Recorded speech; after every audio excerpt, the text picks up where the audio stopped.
चेन्नई को आखिर किसकी नज़र लग गई है यार। पहली बार ऐसा हो रहा है कि लगातार 5 मैच हार रही है, अपने घर में लगातार 3 मैच हारना, ये वाकई में पहली बार हो रहा है या क्या हो रहा है। ना तो चेन्नई सुपर किंग्स को समझ में आ रहा है, ना ही उसके फैंस को समझ में आ रहा है, ना ही क्रिकेट एक्सपर्ट्स को समझ में आ रहा है कि आखिर ये धोनी के टीम के साथ हो क्या रहा है। पहले आप कप्तान बनाते हैं गायकवाड़ को, फिर आप बोलते हैं कि इंजरी हो गया है, फिर आप अपना कैप्टन चेंज कर देते हैं पूरे सीज़न के लिए। लेकिन यदि आप गौर से देखेंगे तो चेन्नई सुपर किंग्स के कैंप में तो गायकवाड़ इंजर्ड नज़र आ नहीं रहे। आखिर यह एक कोइंसिडेंस तो नहीं हो सकता ना कि जिस साल जडेजा कप्तान है उस साल जडेजा इंजर्ड हो जाते हैं पूरे टूर्नामेंट के लिए बाहर, फिर 2 साल बाद जब गायकवाड़ के कैप्टनसी में गायकवाड़ इंजर्ड हो जाते हैं, लगातार 2-3 मैच हारने के बाद गायकवाड़ इंजर्ड हो जाते हैं, गायकवाड़ टूर्नामेंट से बाहर। एक सेम मतलब जो कहानी चलता आ रहा है, ये कोई इंसिडेंस नहीं हो सकता। कहीं ना कहीं ये चेन्नई सुपर किंग्स के टीम मैनेजमेंट की गलती है और कहीं ना कहीं कम्युनिकेशन गैप भी देखा जा रहा है, चाहे वह धोनी और गायकवाड़ के बीच की बात हो या फिर जब पिछले साल 2022 में जब जडेजा कप्तान थे तो उस साल जडेजा और धोनी के बीच का जो कम्युनिकेशन गैप था वो सबके सामने था।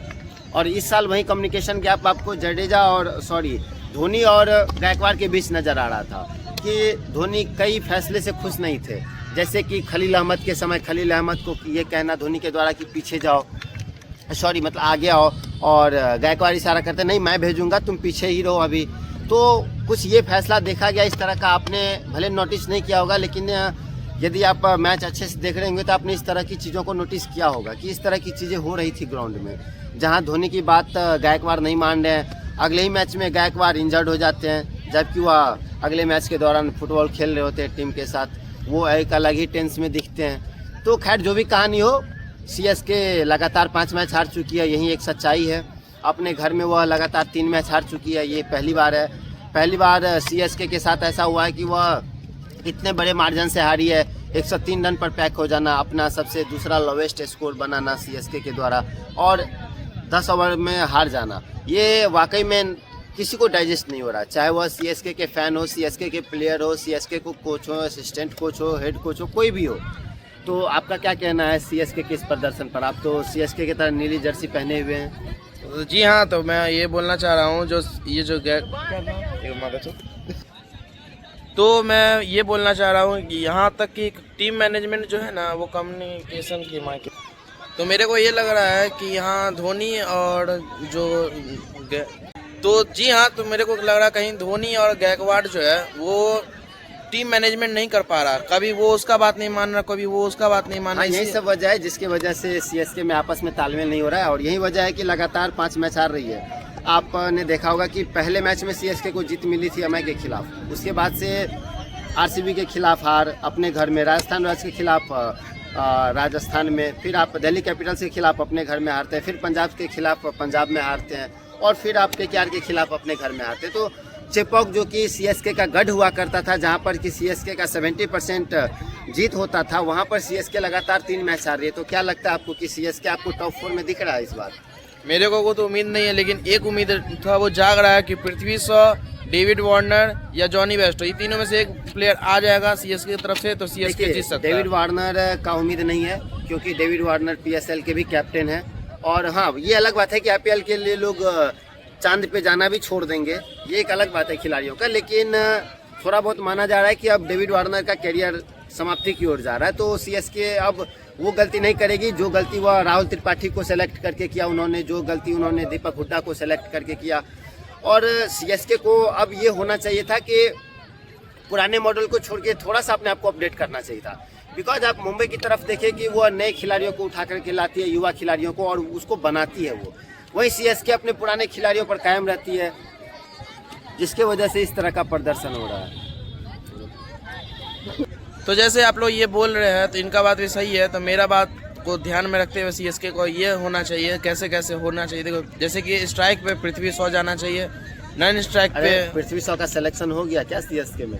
कल तो दिखा रहा था सीएसके में। अरे वो एक न्यूज चलाया जा रहा है, एक हाइप बनाया जा रहा है उसके खिलाफ, अभी तक कोई ऐसा ऑफिशियल अनाउंसमेंट नहीं हुआ उसकी रिप्लेसमेंट के तौर पर। तो जॉनी बेस्टो आ सकता है ना, कोई भी आए, डजेंट मैटर कौन आ रहा है, फिलहाल सीएसके के पास एक बेहतर ओपनर है। यह अलग बात है कि धोनी कमेंट कर दे रहे हैं कि हमारे प्लेयर तो ऐसे हैं कि पावर प्ले में 3-4 चौके लगा दे वही काफ़ी है, दूसरे टीम के प्लेयर तो छक्के लगाते हैं। अब ये टोन था या फिर अपने खिलाड़ियों को सलाह था या क्या था, वो धोनी जाने किस लहजे में वो बोल रहे थे, लेकिन इस तरह का कमेंट करना एक कप्तान के तौर पर, एक सीनियर प्लेयर के तौर पर कतई अच्छा नहीं था कि आप टॉस के दौरान इस तरह की चीज़ें बोले, अपने खिलाड़ियों का मजाक उड़ाए। तो कहीं ना कहीं ऐसा लग रहा है कि धोनी भी डिसीजन लेने में थोड़ा सा अब असमर्थ हो रहे हैं, क्योंकि धोनी के डिसीजन पर अब, हर एक डिसीजन पर अब क्वेश्चन मार्क लगेगा।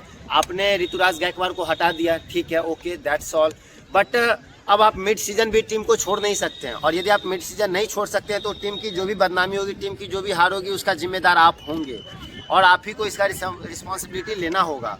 तो क्या लगता है कि आगे आने बचा हुआ मैच जो है, 8 मैच बचा हुआ है सीएसके के पास, उसमें क्या लगता है कि सीएसके की टीम 8 का 8 मैच टोटल जीत पाएगी?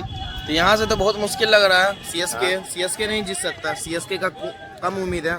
देखिए मैच है, कुछ भी हो सकता है। जैसे पिछली बार आरसीबी की थी वापसी, जैसे कि सीएसके कहीं वापसी कर सकता है, लगातार 8 मैच में 8 मैच कहीं जीत जाए। नहीं, इतना बड़ा चमत्कार नहीं हो सकता है, लेकिन हाँ एक चीज़ जो हो सकता है वो ये हो सकता है कि एक सम्मानजनक स्थिति में जाकर के सीएसके बाहर हो।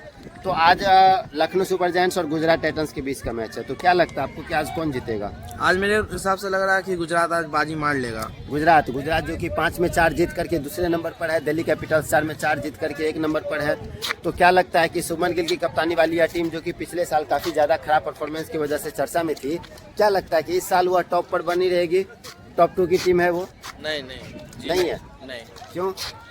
क्योंकि उनका बैटिंग थोड़ा गड़बड़ा गया है, बॉलिंग बहुत अच्छा नहीं है यार। Sai Sudarshan one of the finest batsman, जो कि पिक फॉर्म में चल रहा है, जो कि अपने बेहतरीन फॉर्म में चल रहे हैं। साथ ही साथ कंसिस्टेंसी उनके पास काफ़ी ज़्यादा, हर एक मैच में वो डबल डिजिट रन मार रहे हैं। बस एक मैच में उन्होंने नहीं मारा, नहीं तो हर मैच में वो रन मार रहे हैं। आपको बता दें कि अभी वह जो पर्पल कैप है उसमें भी वह, सॉरी ऑरेंज कैप में भी वह लगभग आपको टॉप रैंक में होंगे। मोस्ट रन्स में भी पूरन के बाद आपको साई सुदर्शन ही है। 5 मैच में 273 रन ठोक चुके हैं वह 54 के एवरेज से। तो आपको ये क्यों लग रहा है कि गुजरात टाइटंस का बैटिंग अच्छा नहीं है?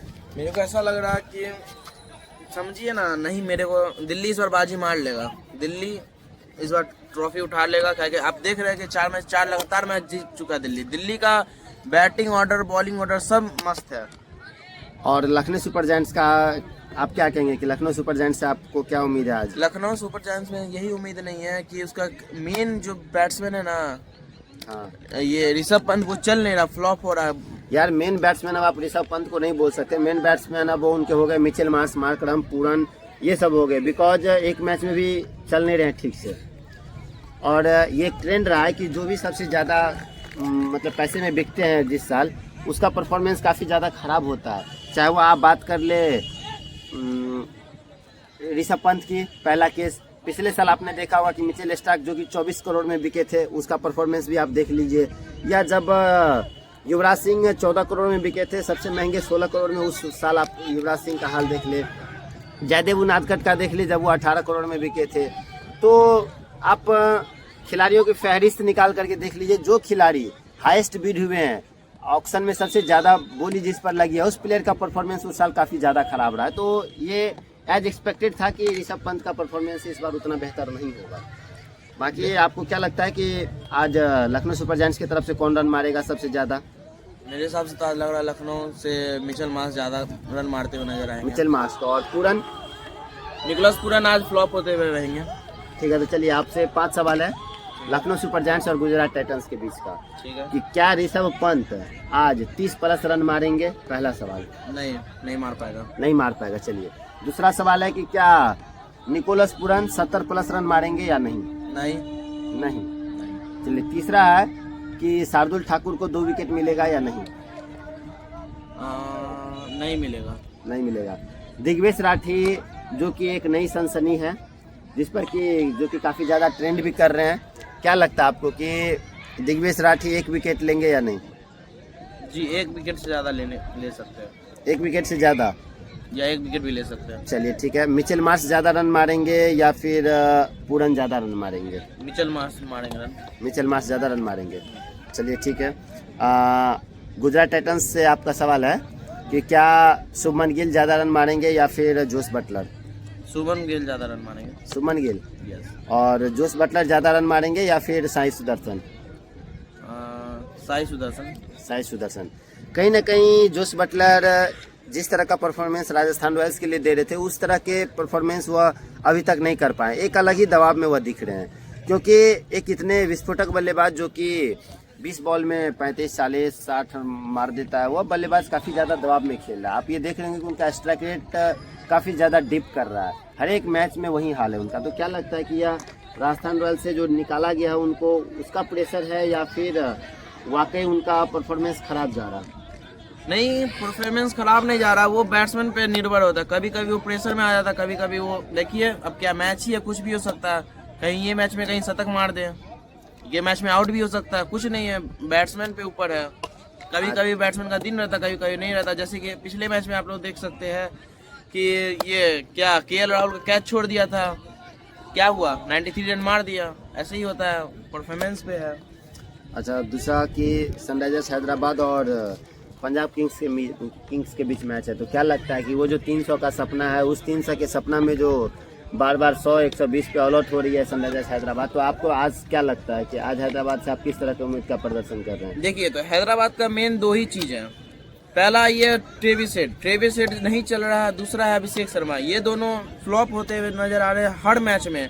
और तीसरी बात है ईशान किशन, वो पहला मैच शर्मा के फ्लॉप होने का वजह यह है कि वो पिच पर समय ही नहीं दे रहे अपने आप को। यही वो आते हैं एकदम से तूफान की तरह के 47 चलाना स्टार्ट कर देते हैं यार। ऐसा नहीं होता है, तो क्या लगता है कि आज 200 प्लस बनेगा या 250 प्लस बनेगा यदि पहले बैटिंग करती है हैदराबाद? अगर पहली बैटिंग करती है हैदराबाद तो 200 प्लस नजर आएगा। दूसरी बात, पंजाब ये मैच आराम से जीत सकता है। हाँ, पंजाब के बल्लेबाजों में कंसिस्टेंसी है, चाहे वो आप प्रिंस आर्या की बात कर ले, जो कि प्रियांश आर्या नया सनसनी है, वहाँ दूसरा श्रेयस अय्यर की आप बात कर ले, फिर या फिर एस्टोनिस की, मैक्सवेल की, काफ़ी ज़्यादा बल्लेबाज। ये अलग बात है कि ऑस्ट्रेलियन बल्लेबाज इस साल फॉर्म में नज़र नहीं आ रहे हैं आईपीएल में, लेकिन समय आने पर वापसी करेंगे, वो लोग जरूर करेंगे। मैक्सवेल 5 मैच वैसे भी हो चुके हैं उनके। तो सनराइजर्स हैदराबाद और पंजाब किंग्स में क्या लगता है कौन जीतेगा? पंजाब जीत जाएगा आराम से, आज भी पंजाब जीतेगा। या चलिए, तो आपको पंजाब आज भी हैदराबाद से उम्मीद नहीं है? हैदराबाद ठीक है, देखते हैं कि कैसे क्या होता है। तब तक आप भी हमारे वीडियोस को देखिए, कमेंट करिए, अपना राय दीजिए।